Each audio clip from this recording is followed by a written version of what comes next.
your mailbox in a mail client of your choice. One of the more popular clients out there is Outlook. In this video, we'll be running through a manual setup of a mailbox within Outlook.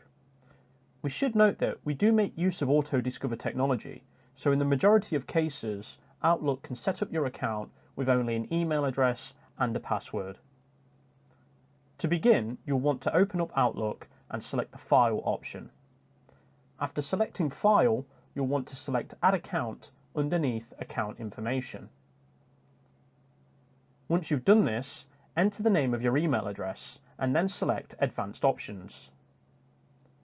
Under Advanced Options, select Let me set up my account manually and then select Connect. In the Advanced Setup section, select IMAP. We recommend the use of IMAP as it better allows the use of mail across multiple devices, POP being disadvantageous because of the general limitation of the mailbox to one device.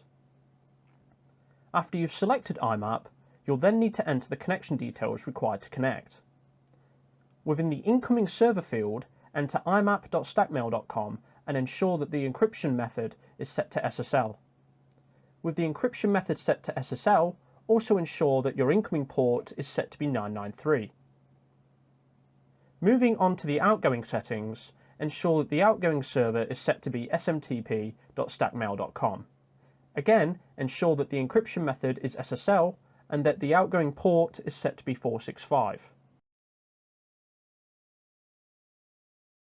After selecting Next, you'll then be prompted to enter the password for the mailbox.